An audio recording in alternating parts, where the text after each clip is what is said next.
The Locked On Podcast Network presents the College Sports Big 3 in 30. The three biggest stories in college sports. From our local experts at the Locked On Podcast Network. We bring you the real story. Why it matters, what's next, who wins the big game, and more, all in 30 minutes. The College Sports Big 3 in 30 starts now with the biggest story in college sports. He was committed to Auburn, but then he came to his senses, and he gone ahead and done flipped that commitment to Georgia. You are Locked On Bulldogs, your daily podcast on the Georgia Bulldogs. What we have here over the weekend is a situation where a young man, Shadarius Tootle, Toodles is what I'm going to call him, linebacker from Alabama, from Mobile, he's been a long time commitment to Auburn. Okay. DJ Durkin, the Auburn defensive staff, they got this guy locked up. They got him in the bag. And he, over the weekend, Glenn Schumann comes to Colin, and all of a sudden, Shadarius Tootle has said, I've made a huge mistake, and I'm going to rectify that mistake immediately, and I'm going to make a business decision because I want to be playing football for longer than 4 more years. There it is. And so I'm gonna go ahead and head over to the University of Georgia. Now, Clint, I'm not even sure what the question is. Okay, we've been asking each other questions. We have. Here's my question. What do you have to say about this situation where, and let me make sure that everyone's on the same page here. Go ahead. The second ranked overall commitment in the class for Auburn. Go ahead. Flips his commitment to Georgia and becomes the 8th highest rated recruit in Georgia's recruiting class. Could you wax poetically about the state of 2 football programs for us, Clinton? I can. I think I've summarized it, but if you've chat GPT'd it, you really succinctly hit it. Let me try to say what Daniel is asking with a rhetorical question. At what point do you put the final nail in the coffin for Auburn?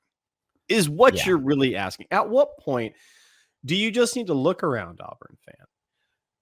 Who's here, by the way. Georgia fans are here because we like our team.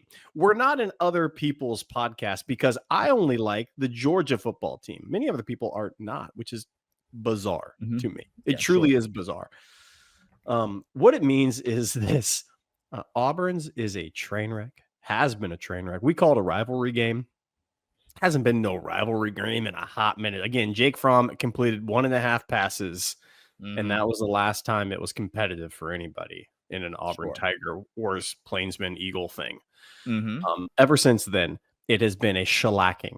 I mean, there's no other way to talk about this other than an utter beatdown on the field, off the field. You guys got Owen Popo, and that was like the last one that you really felt good about, you know? Like, and I know what I did there, by the way, people.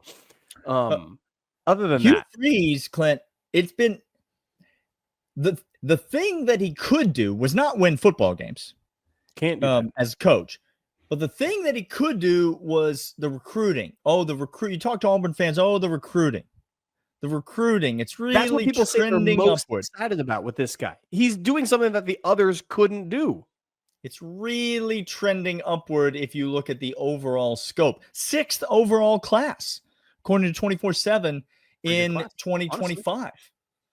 Now, is he going to win any football games for those players? Time will tell. But it seems as though a little bit of the shine has worn off of the recruiting pitch for our friends over at maybe he could host a Bible study. Hugh Freeze could, because we know upstanding Christian man who hires prostitutes for his players via his burner phone. I think contracts that hasn't been objectively proven to be true. Objectively, by the way. it seems like a little bit of the shine is wearing off, and people are starting to see that they've been sold a bill of goods on Auburn. And guess what? That number 6 recruiting class from last year, there's going to be a lot of activity in the transfer portal because, Clint, I don't see Hugh Freeze lasting much longer at Auburn. People talking about a couple of coaches that are going to be on the hot seat this coming year. And it's really wild to me because Florida, namely Napier, who we told you all not to get rid of Dan because he was better and he factually Sunbelt Billy. Yep. People saying that actually Billy Napier might have a really, really good squad. Daniel and I are actually pretty high on Florida this year, talent wise. Just comes down to Billy coaching. I think Hugh, and this was just a couple of years ago that they made up fabricated stories about a man to get him fired from Auburn about his involvement with extracurriculars. Sure. Because they realized they hired a guy from Boise, Alabama. Pay attention.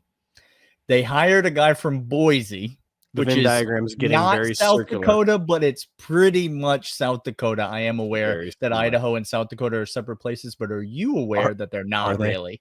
Are they? Not really. Can I? Okay. I'll tell you they're not. Okay. All right, so they hired a man from Boise and realized they made a huge mistake. So, but then they got their guy. He was on his. I mean, y'all, Daniel, you want to venture a guess? You said 6 last year. You want to venture a guess what their rank is this year in recruiting? Surely it's inside the top 10, inside the top 20, inside the top 30, inside the top 50, inside the top 60, Clint?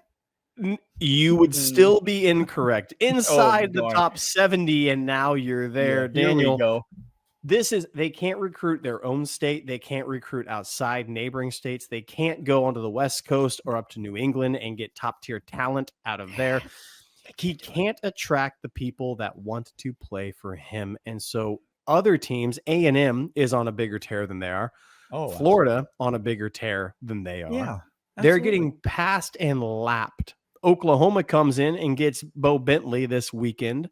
They are getting absolutely kid played with on the basketball court.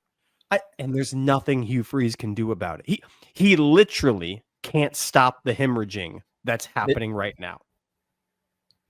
I'm just here to tell you, I love it because Auburn suffering is joy for me. It's not a problem. Pure joy. But if Auburn needs somebody to sound the alarm bells, like we're looking at a dark time right now for Auburn moving forward. The trajectory is not good, Clint. The slippery slope to complete irrelevance is like, you can see it from where we currently sit at Auburn. This football season for Hugh Freeze is so incredibly important because he might already be behind the 8 ball on the 2026 class. We know that. Correct. But if he doesn't validate some of the recruiting and transfer portal work that he's done previously this year, that's it. You love to see the Tiger Plainsman War Eagle go down in flames. Bird and child in a vortex swirling around the apartment as they drowned. It's fantastic. I want an image of that, of the Plainsman burning with an eagle, drowning on the plains. Daniel, the question I have for you also has to do with recruiting. We said last week, as we were going through, we said, hey, Kirby Smart is on a tear. Kirby Smart won't be stopped. There's no one close to him save for Ohio State. Not Ryan Day, but Ohio State. Because in the Midwest, can I just tell you guys something really? The Midwest doesn't care about good things. They just care about tradition. That's it. They will keep doing the dumbest things on the planet. If somebody has done it for 50 years prior to them, it's good enough for them. They will keep doing it. Ohio State has, quote, tradition, no integrity. No chancellor of integrity. Well, they have a chancellor.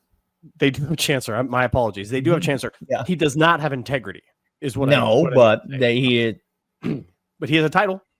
He does have a Ohio title. State does have the tradition and does have the Midwest grapple lock on that.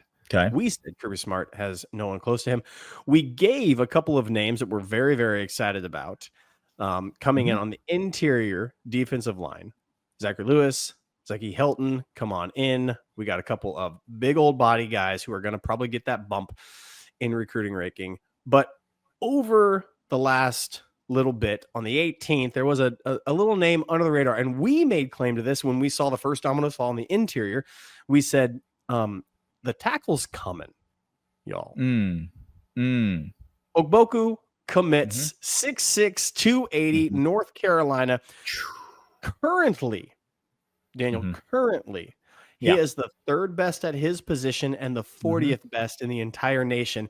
You gave me a last ultimatum. What would you rather have to pair with Jared Curtis? The number one in any position, and I took linebacker because I love. You're a degenerate. I'm a degenerate. Yep, and we know that. If not anything, we get the tackle. Is Ogbogu going to be the highest rated tackle we get in this class? And if so, how excited are you? Obviously, Georgia misses on the tackle whose name I already forgot and refuse to learn at this point.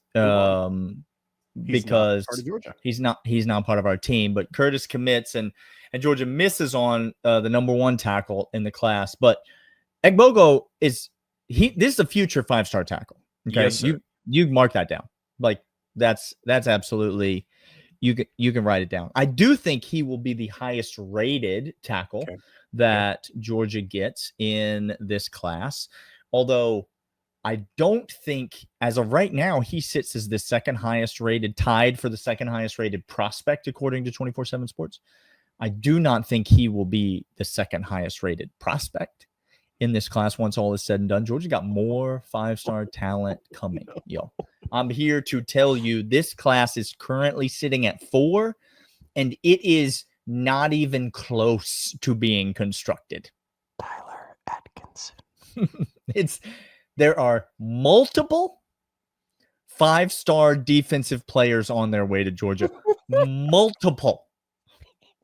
Okay? It's like a video game. As long as you understand. No, in the video game, they put a cap on you. They won't let you do this. That's you right. run That's out right. of like the points that you The can hours. spend That's on right. recruiting. They will not let you do this. But he won't be the second highest rated prospect, but I do think he'll be the highest rated tackle. I do think he'll eventually get that 5th star and probably get a bit of a bump. But I like this guy a lot. And you mentioned it. He's got a ton of talent. He is not he's not super raw. He's been through the reps, right? Like he's played in the big moments, the big games. 2-way player in high school, but it's the measurables that I look at, Clint. 6'6", 280, and the man is a junior. But in high school, I don't know if that's light, right, Daniel? That's too light. Okay. Do you remember? Think back, listener, to when you were 16, 17 years old. Okay. Now. Just look down at yourself right now, wherever you are right now. Just go ahead and have a peek. Okay. Would you say that you've gained weight or lost weight in that time frame, however long it may be? I'm here to tell you that a person's body is not finished at 16, 17 when they're midway through their junior year. Like this guy's still got a ways to go. Yeah. He's still got the weight room and the meal plan at Georgia, and he's got all the size and athleticism. I mean, the guy we've talked long and hard about recruiting analysts, and they're not the end all be all of talent evaluators. No, they're not. Right? But it is being said of this kid. I've never seen him play. I've not gone to North Carolina and watched him play. But it's being said of this kid that he could play Power 5 nose guard. Like He is good enough to play on a Power 4 football team at nose on the defensive side of the ball. So that's the kind of physicality, athleticism, violence that we are dealing with on a guy that's 6'6", 280, still growing into his body, and you're going to stick him out there on the left or the right side of that offensive line. You're not even going to have to worry about it. Georgia needs more tackles like this, and they got one. Daniel, it's like when there could be somebody who weighs over 200 pounds, 215, 220 pounds that takes a swing, and you're thinking, oh, big dude takes a swing. It's going to pack a punch. And then there's boxers who are 160, 165, 170, and they will go ahead and knock a jaw right off because they have heavy hands. Okay? Yeah. When they say this man has a heavy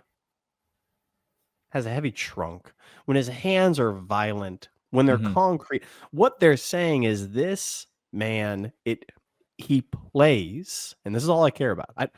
You can't teach size. I get it. Big O was something of a freak, but when you can play nose tackle on the interior of the SEC, you are just a straight out berserker. Okay, the average 26 tackles for loss, 5 sacks, by the way, in his junior year.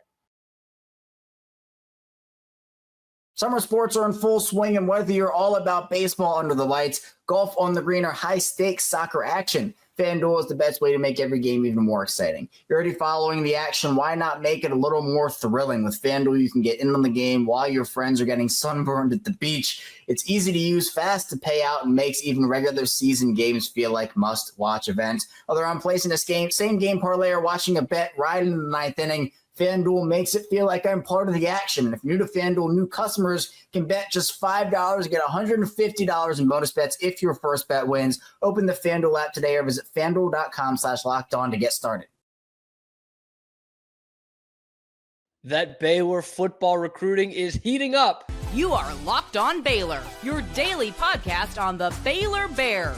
Part of the Locked On Podcast Network, your team every day. It's that time of year, Sydney. I mean, we're looking for Joe Tipton edits, Photoshops, the guys wearing the jerseys on the official visits. Baylor's just gone through their official visit season, and we're still waiting. By the way, we're still waiting on a lot of commitments here. I told you sometime last week, that it's going to be the next couple of weeks. Don't expect them to all commit right after the final visit. But Sydney, this is an important summer from all that we saw last year for this program on the recruiting trail last summer, and obviously on the football field in the fall. This does feel like a pretty important summer to keep that momentum going. Absolutely it is. You have to build off this foundation. And we know Baylor's probably going to lose a good amount of leadership come at the end of the season. So you got to start somewhere. You got to start thinking about those guys. It never stops. I think that's the hardest thing about being in a head coaching position, is that while you got to focus on the right now, you also have to think about the future and all that's to come. So getting so many good guys right now kind of helps put the stress and worries away so you can focus on the season. You already got those guys ready to come. Yeah, and we say it's not exactly where the recruiting class wants to be yet, but we've highlighted some of the big ones. Some of the local guys. We talk about Jamarion Vincent from Conley. We talked about that, you and I, on an episode. And he is one of the best recruits they've ever gotten. If you go by the metrics, he's a top 15 Baylor recruit of all time. London Smith from University right down the road, not too far behind him. And they continue to add. The big one today, that doesn't look as good as when it looks like this. How about that? Jordan Deck, the safety from Frisco Lone Star, is joining up, commits to Baylor right before we recorded this, basically on Tuesday afternoon, to peel back the curtain a little bit. Jordan Deck, 4-star. This opens up a lot of things in terms of some of his teammates that might potentially be interested in Baylor. But Sydney, just your initial reaction to see not only a 4-star, but a guy on the defensive side of the ball, and what you just talked about, a position of need that's going to be a position of need again next year at safety. And not saying the kid's going to just slot right in there at 18 years old, but that is certainly a help for that position group and for this defense in the future. Well, you know what stood out to me the most is look at that freaking smile.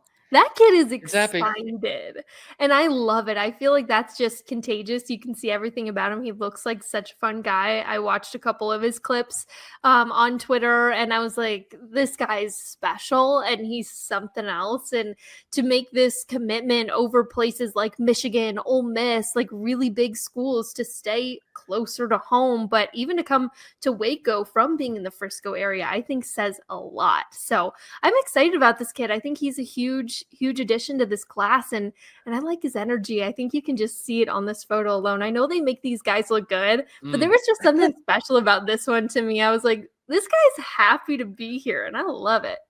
And I got to say, I'm really impressed by your professionalism there. Jordan Deck, of course, committing to Baylor over your Michigan Wolverines. That's Thank that's you. I still a big really sign took of my respect. bias out of it. Yeah, and like for real, that is still something that I talk about on these recruiting shows of like, look, Baylor is in, all told the last decade or so, as good a position as they've ever been in football, but to take recruits over UT or A&M and then schools like Michigan or Penn State, that's still a huge deal. It still is. Colorado, Michigan, Penn State, UCLA were just 4 of his 39 offers at the Division I level. So that's pretty good. There's only 70 or so Power 4 teams. 6'3", 190, 12 PBUs during his junior season for a guy who they're not throwing to quite a lot. Defensive Newcomer of the Year in 6'5", so pretty big time high school football up in the Metroplex area. Also had 5 picks as well. That was as a sophomore, the Defensive Newcomer of the Year in the 5 picks. So big time player. And this is also something that a couple of recruiting analysts have noted, by the way, that they're really looking for another Lone Star player, and that is Davion Gross, I think is how you say it, Groce. This is a kid, real quick. I mean, absolute stud. Plays running back and receiver up there at Lone Star, which has been a program very much on the rise the last couple of years, still a fairly new school. He got over 1,300 yards last year from scrimmage and about evenly split from running back and receiver, about 700 to 600 in respectively. And Gabe Brooks says he can play both positions at the Power 4 level. So that is something to look out for. But Sydney, before we get out of talking about recruiting, because we'll get on the Davion Gross thing at some point here. But before we get there, just for this class so far, this puts Baylor in the top 50 in America, this commitment today or yesterday. So look, it's not like they're shattering records or anything, but I think we've taken quite a few positives from this recruiting class. Is there anybody or anything that stands out to you about this class of 2026 so far?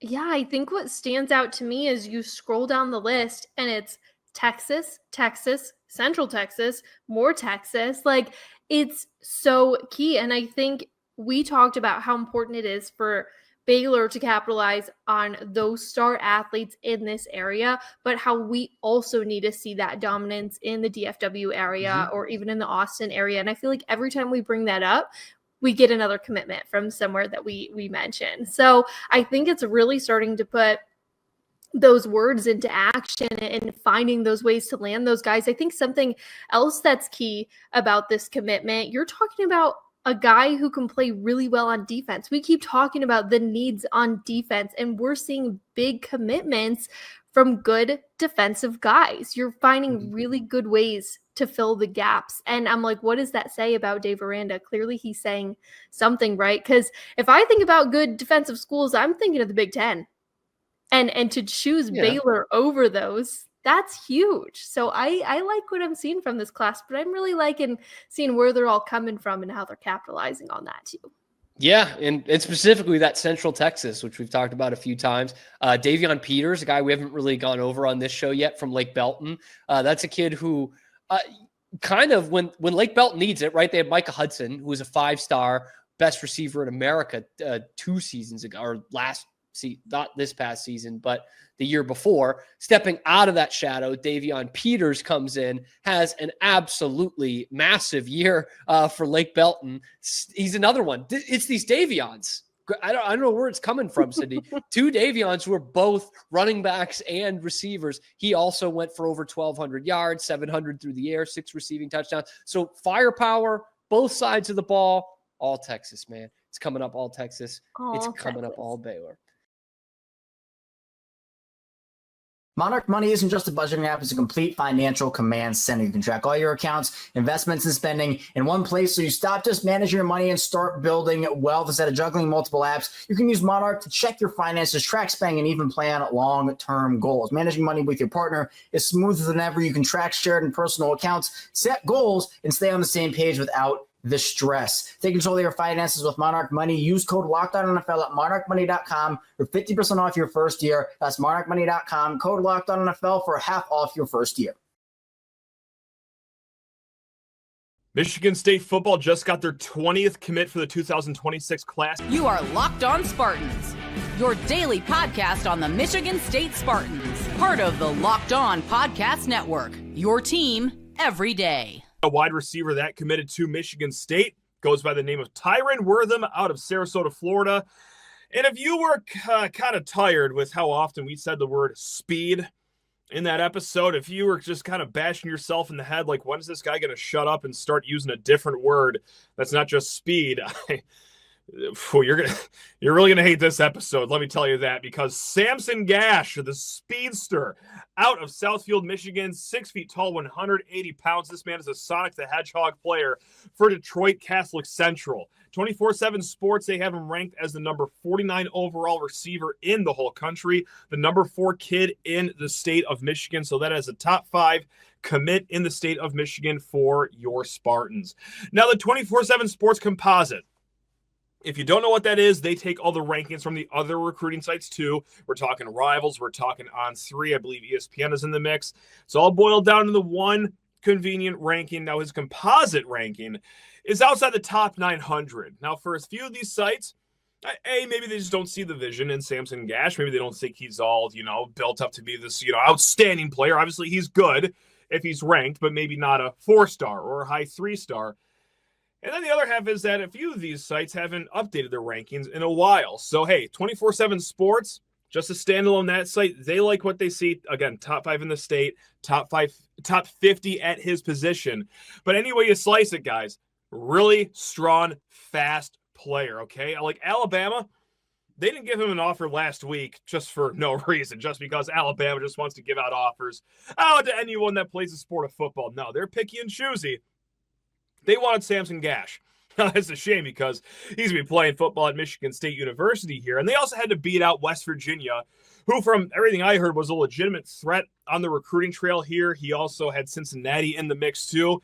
But hey, he visits Michigan State. He joins a great wide receiver class right now, which we will get to in a little bit, talk about the other 2 guys that will play this position in the 2026 class. But right now, let's keep it with Gash. What makes him special? Obviously, you guys already know the 5-letter word we've been using. It's speed.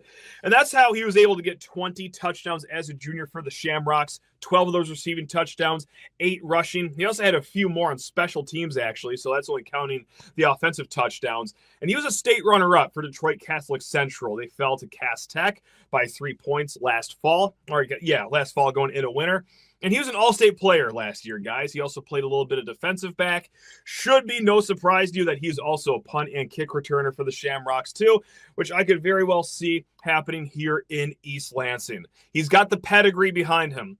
Like, hey, not just for Caleb Gash, his older brother, who's already on Michigan State's football team, but his dad was a 12-year NFL vet. He played at Penn State, also won a Super Bowl, 2-time Pro Bowler. So, yeah, football runs in the Gash household. Now, speaking of running, how about this for a 100-meter dash time? You may have already seen this plastered all over the internet, but 10.41 in the 100-meter dash.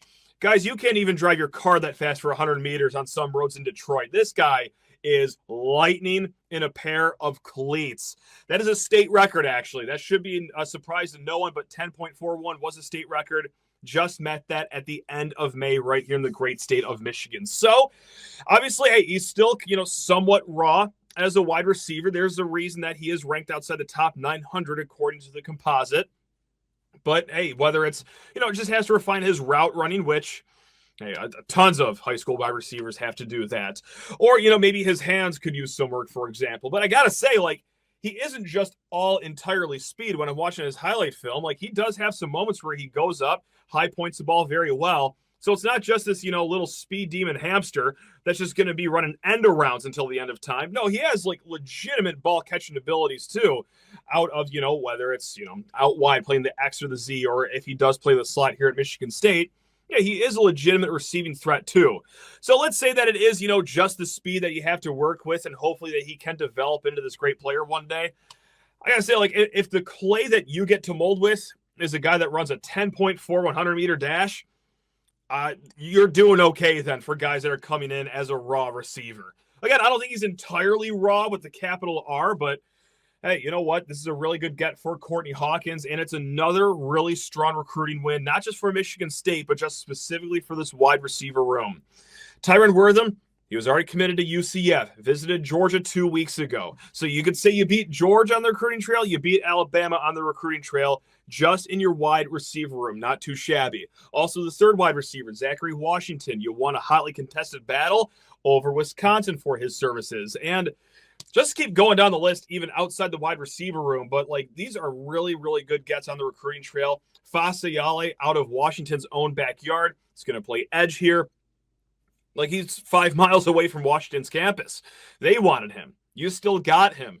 You get Colin Campbell. You had to win him against Washington and Utah. TJ Uman-Yor, you had to beat Auburn for him. Flip Braden Thomas from Iowa State. Flip Jordan Van from Virginia. You got Cade Kaufman, Eddie Whiting. They didn't take any other official visits in this cycle. That is great news for Michigan State. So overall, guys, things are looking up once again in the world of recruiting. You already got Zach Washington, Tyron Wortham, Samson Gash. That is a speedy trio in your wide receiver room right there. And guys, this isn't the only speedy class, because Charles Taplin out of Texas, who committed last year, he's already on campus right now.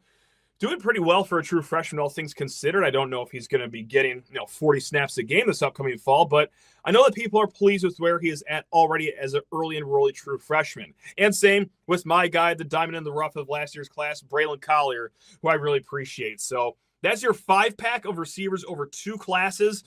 I gotta say, that's well done for Courtney Hawkins here. Let's hope that these guys bloom into what we think and what Courtney Hawkins think they can be one day here. Now, overall for this class, guys, your 2026 class sitting at 20 commits right now. And right now, if you just hit pause and signing day was right here, right now on June 24th, guys, assuming that no one decommits, that is more guys in this class than there were in last year's class. They had 19 overall. And speaking of the number 19, right now with these 20 commits, Rivals has you as the number 19th overall rated class. 24/7 Sports as the 26th. Any way you slice it, right now, top 30. Now, we've had a few shows on if that will stay in the top 30. I don't suspect it will. But that doesn't mean that, you could have a sour face about this class.